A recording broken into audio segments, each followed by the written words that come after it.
Hello and thank you for joining us today. I'm Garima Batra, Content Marketing Specialist at CloudLIMS.com, and I'm excited to moderate this event. In the next 30 minutes, our speaker, Martha Hernandez, will discuss the importance of ISO 15189 accreditation for clinical diagnostic labs, delineate the various requirements of ISO 15189 compliance, and explain how a healthcare laboratory information management system can help meet the accreditation requirements with ease. Now, let me quickly introduce Martha. Martha is a scientist at CloudLIMS.com. Before beginning her professional career as a scientist with us, Martha spent 12 years working as an analytical chemist in various industries from clinical diagnostics to forensics in Mexico. Martha loves to attend trade shows as she gets the opportunity to meet and interact with new people and thought leaders from different industries. Getting the job done in less time is a priority for her personally, as there was a time when she would spend over 14 hours per day manually filling in the logs and typing the results, wasting valuable time and making mistakes due to exhaustion. When she's not traveling for work, Martha loves to dance and play with her pups Homer and Benito. Martha loves to pose with her pups and share pics on her social media accounts. Before we get started, I'd like to go over a few points so you know how to participate in today's webinar. All attendees will be in mute mode throughout the webinar. This is an interactive webinar, so we encourage you to ask questions anytime during the presentation by entering them in the chat box. The questions will be answered during the Q&A session at the end of today's presentation. We will take as many questions as time permits, but we do not want to end today's presentation on time. We do want to end today's presentation on time, so if we are unable to answer your questions today, we will get back to you on email. Now let's welcome Martha. Hello, everyone. I'm Martha Hernandez, and welcome to my talk from data management to quality assurance, exploring the integration of healthcare LIMS software and ISO 15189 in diagnostic labs. So, in this talk, we will see the importance of ISO 15189 accreditation for clinical diagnostic labs. We will see also the various requirements of this standard and all the compliances. And I'm going to tell you how clinical diagnostic labs can comply with ISO 15189 and demonstrate their competence and assure quality testing. So take notes because I'm going to give you some tips.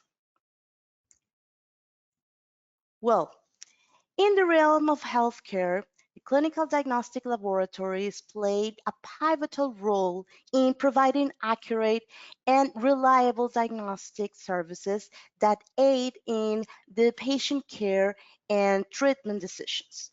So these clinical diagnostic labs serve as a link between healthcare professionals and the insights derived from medical tests and analysis to aid in this diagnostics and monitoring of disease and medical condition in patients. So these clinical laboratories use medical technologies and equipment and methodologies to analyze these patient samples that can be blood, it can be urine, tissue, and other bodily fluids to generate this diagnostic results.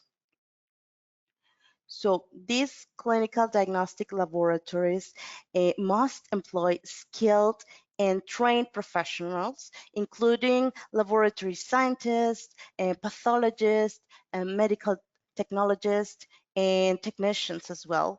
And this skilled staff are responsible for performing a wide range of tests, interpreting results, and also providing valuable insights to the health care providers.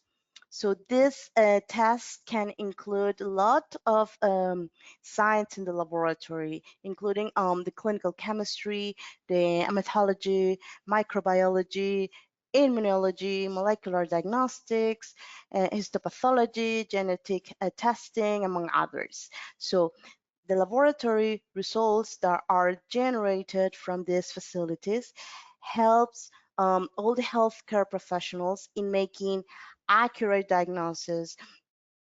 Also, they can, with these results, they can monitor the disease, the progression of the diseases, and they can also evaluate the treatment effectiveness and develop personalized treatments plans for the patients.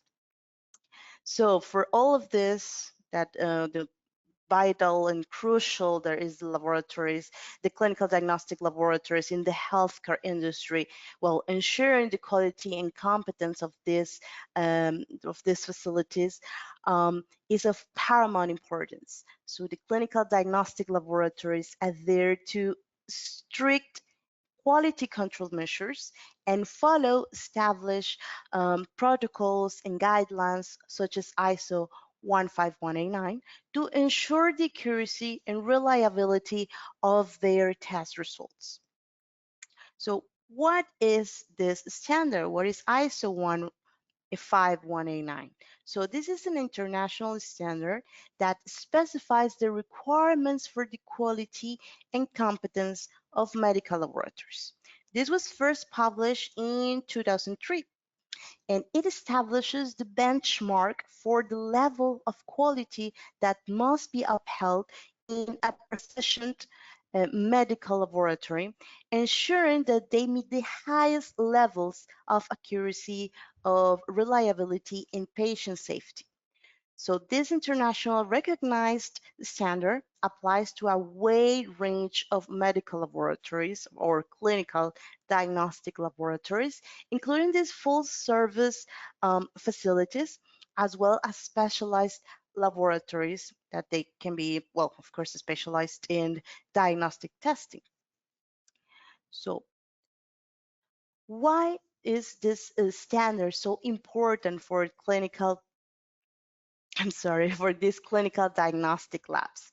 Well, the significance of this standard lies in its ability to provide guidance for the establishment of an efficient quality management system or a QMS. So by adhering to this standard, the laboratories can enhance their operational efficiency, and they also ensure greater accuracy in their test results, and ultimately they strengthen their credibility. So implementing this ISO can also have positive effects on the staff motivation and instill confidence in the stakeholders regarding the laboratory's processes. So the primary objective of this ISO 15189 is to establish objectives for ongoing quality improvement. So that's the most important thing. So this standard provides laboratory personnel with clear guidelines, with a clear path of what actions to take and how to perform them effectively and consistently. So let's see some of the versions of this standard. So as I said, the standard was first published in 2003, and in this version, it was the initial framework that was provided for quality management in these clinical testing labs. And also it established the fundamental requirements for the quality and competence of laboratories. So this was the basis, the basic uh, uh, quality management system in a laboratory. So later in 2007, this version introduced some revisions and some improvements from the 2003 edition. So it incorporates some feedback and lessons that we learned from the implementation of the previous version. And also they clarifying certain requirements and enhancing the overall effectiveness of the laboratory quality management system. Later in 2012, the version represents a significant update to the standard. It aligned this ISO 15189 with latest version of ISO 9001. And we know that this is the general standard for quality management systems. So this version emphasized the process approach, the risk management, and a focus on customer needs and expectations. And the most recent version was published in 2022, so this is a very, very fresh version. And this introduced further revisions to align the standard with the high level structure, or the HLS, that are used in other ISO management system standards. And we will see a comparative with the latest version in the next slide. As you can see here, here's some difference between the 2012 and the 2022 ISO 15189. We've seen the 2012, well, based on ISO directives. Um, this version did not emphasize the risk management and also included requirements for quality manual. And the external quality assessment wasn't explicitly addressed. And the outsourcing wasn't either. And now the latest version in 2022, well, this was, as I said, was aligned with the HLS, and also really important, this was aligned with the ISO 17025 that we know that is for every testing lab. Also emphasize the need for risk management, includes also equipment requirements, focuses on documented information, and the management system documents can but are not required to be contained in a quality manual. So they can maintain that the laboratory shall establish and maintain a quality manual that was established in the 2012. So right now it's not there in the newest version. And also it includes specific requirements for the EQA and includes point of care testing and requirements for outsourcing.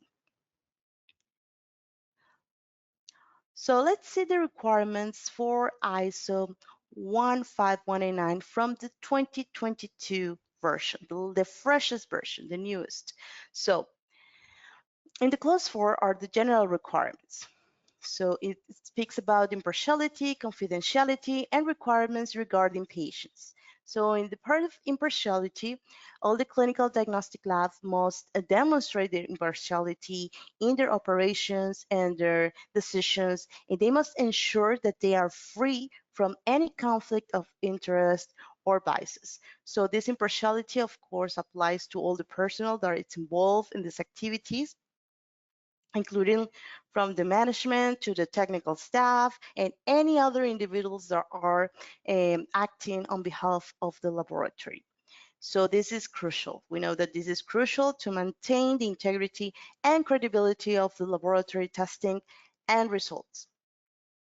And the confidentiality, well, laboratories have the responsibility to maintain this confidentiality of all the information that it's obtained or creating during the process in the laboratory activities. And this includes all the patient information, the test results, and any other sensitive data related to the laboratory's operation.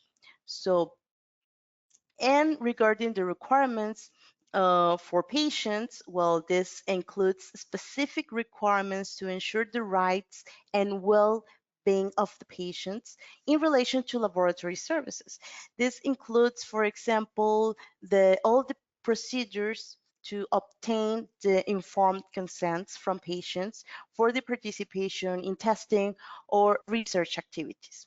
So these patients' privacy and confidentiality must be protected through the testing process, including to secure all the handling and storage of their personal information and, of course, the test results.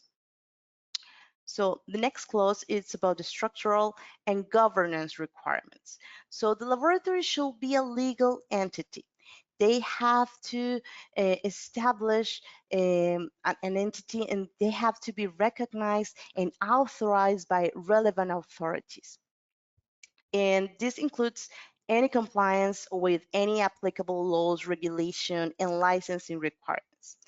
Also, the laboratory must have a laboratory director who assumes overall responsibility for the laboratory's operations. And speaking about laboratory activities, well, the scope of this include the range of type of tests performed. They must be clearly defined and documented. This ensures all the clarity and consistency in the services that are provided by this laboratory. They must document it every laboratory, every activity performed in this laboratory. The next will be structure and authority. So the laboratory should have a defined organizational structure that clearly outlined roles, responsibilities, and of course the reporting lines. So this promotes all the effective communication, coordination, and decision making within the laboratory. Objectives and policies. Well, of course, the laboratory must establish measurable objectives that align with its mission and strategic goals. And also, they should implement risk management process to identify, to assess, and mitigate any risk associated with with the operations of the laboratory. So the clause 6, it's about resource requirements. So, in general, the laboratory should ensure that all the necessary resources are available to support the quality and competence of its services. Personal, well, this is really heavy about the personal. They should have an adequate number of qualified and competent personnel to perform all the laboratory activities effectively, and the personnel should have appropriate education, appropriate training, appropriate experience, and competence for their assigned roles. The facilities and the environmental conditions. The laboratory must have these suitable facilities that provide a safe and appropriate environment for all the staff to conduct all these laboratory activities. And of course, this include all the factors as space, infrastructure, cleanliness, um, temperature control, and security measures. Equipment. So the laboratory should have access to all the necessary equipment to perform the lab activities, and the equipment should be selected, installed, and maintained in accordance with relevant standards and manufacturers' specifications. The clause 6 also speaks about the equipment calibration and metrological traceability. So all the clinical and diagnostic labs should establish a program of equipment calibration, and they must ensure the metrological traceability of measurement results. So the calibration should be performed at appropriate intervals on schedule to maintain the accuracy and reliability of the equipment. Regions and consumables. Well, they labs should ensure that they have the availability and proper handling of these regions and consumables required for the laboratory testing, and also the service agreements.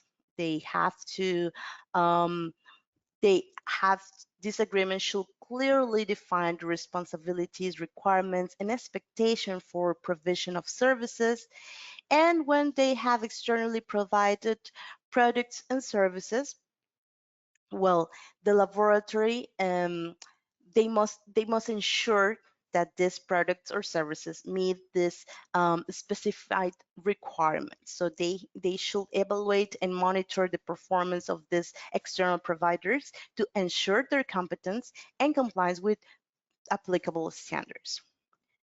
The next cause is the 7, and its process requirements. So in general, well, the laboratory must establish, implement, and maintain all the processes that are necessary for the quality and competence of its services.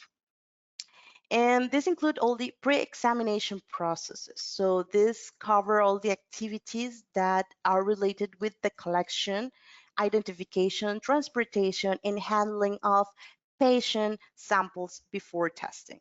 So these processes should ensure the integrity of the samples and of course something that is very important, the traceability. So this including all the proper labeling and documentation, storage, and transport.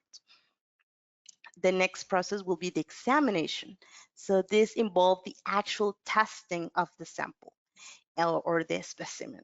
So this process should be performed by, again, competent staff, competent personnel using validated methods, appropriate controls, and of course, calibrated equipment. And the next one will be the post-examination process. And this includes all the activities such as result verification, interpretation, reporting, the storage and retention of data. So all the results should be verified by authorized personnel, and they must document it accurately and communicate it in timely manner to the appropriate, I don't know, the patient or the provider or the stakeholder. So these data should be securely stored and retained as per relevant regulation and laboratory policies. So this is all the post-examination processes. The clause 7 also speaks about non-conforming work. So the laboratory should have these procedures to identify, evaluate, and address this non-conforming work or results.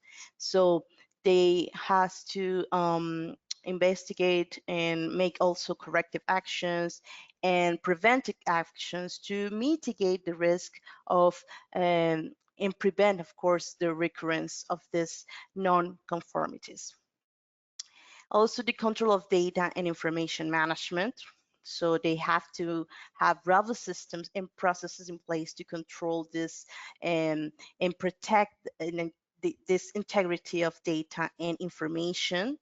And complaints, they must have this processes to handling and resolving the complaints from patients, from clients, for providers, and continuity and emergency preparedness planning. So they must develop and maintain continuity and emergency preparedness to ensure the uninterrupted provision of laboratory service during any unexpected events or emergencies. So this plan should address risk contingencies, business continuity, or disaster recovery and communication protocols. They must have a plan B for, I don't know, for example, to store to the storage of the samples, for example, in a disaster, natural disaster. The clause 8, it's about the management system requirements. So laboratories should establish and maintain documentation that describe all the management system, its processes, procedures, and policies. All of this is in this management system documentation. They have to control of management system documents.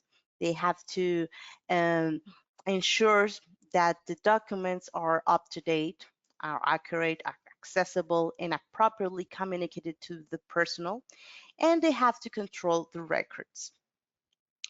Also, they have to address risks and opportunities that they may impact the achievement of its objectives and the quality of its services. And they have to improve. They always have to evaluate these actions that they are taking. And based on these evaluations, well, the laboratory should implement new actions to continually improve the effectiveness, efficiency, and quality of its services. Also, non-conformities and corrective actions, they must have these procedures to identify and document these actions, and evaluation and management reviews. They have to conduct regular evaluations of its performance, included internal audits, external assessment, and proficiency testing, and also to conduct periodic reviews on the laboratory's management system to ensure its continuous stability and adequacy and effectiveness, of course. So there are a lot of things that you must assess to implement this ISO 15189 standard in your clinical diagnostic lab. So how can you do it?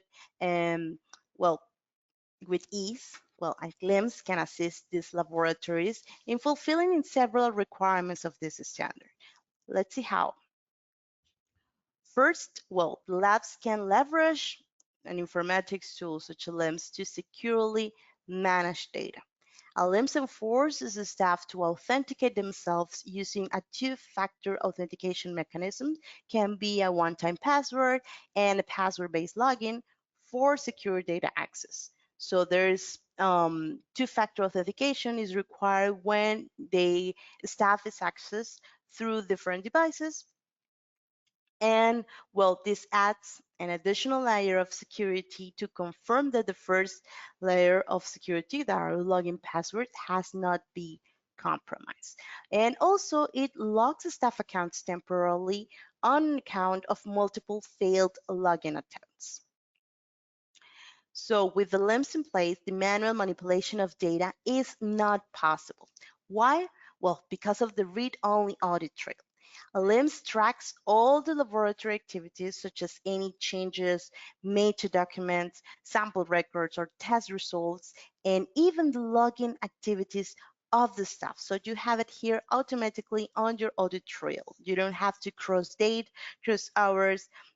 No, everything is here in your LIMS. So as you can see here, labs can assign rights to staff for accessing sample and patient information based on the roles. For example, the manager can access to all the information in the patient and samples, but for example, the technician can only view the information. They cannot modify anything here. So you can assign this role-based access to only the activities that will be performed by this staff.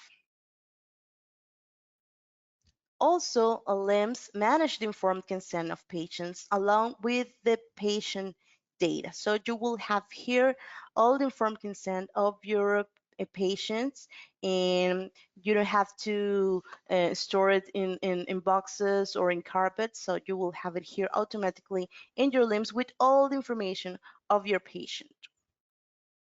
Also, LIMS can help you manage your staff training. This ensures that only trained personnel handle biological specimens, data, and analyze samples.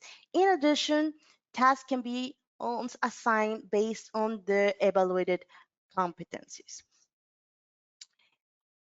And well, LIMS can help you track the calibration and maintenance of all the equipment in your lab. It can be configured to notify the lab managers days before it is time for the next calibration or maintenance. So this enables managers to call the technicians and have all the equipment taken care of and all the calibration up to date for the better performance of your equipment. LIMS also helps generate custom reports having provider information, patient data, sample information, and test results as you wish. And you can securely deliver these test reports to patients via secure patient portal. And in the same way, you can securely deliver the test results to the physicians via secure physician or provider portal. And well, LIMS helps in detecting deviations or discrepancies from established standards and procedures. And well, the LIMS can generate alerts or notifications when a nonconformity is identified.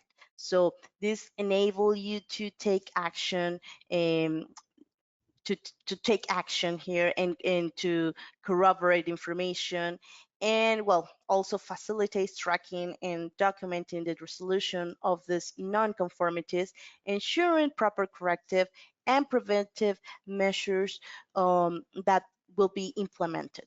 So you can monitor the sample processing status, you can enforce the standard operating procedures, and you can track deviations from the specified SOPs using LIMS.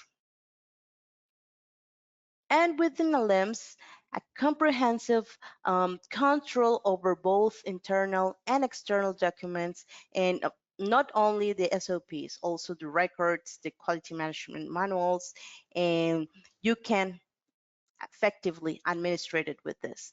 So this entails monitoring the revision history of every document, ensuring that the personnel are exclusively exposed to the most up-to-date versions. So also the system grants role-based document access privilege to the staff members and thereby ensuring entry to confidential documents. So in conclusion, well, implementing ISO 15189 in a clinical laboratory supported by LIMS ensures a high level of quality and accuracy in these laboratory operations. So the use of LIMS streamlines data management, enhances traceability, promotes data integrity, and ultimately leading to improved patient care and safety. With features such as result verification, control report generation, and comprehensive audit trails, LIMS facilitate this compliance with ISO 15189 requirements. So you can see here that check, everything that what LIMS can do for you. So thank you very much for your attention.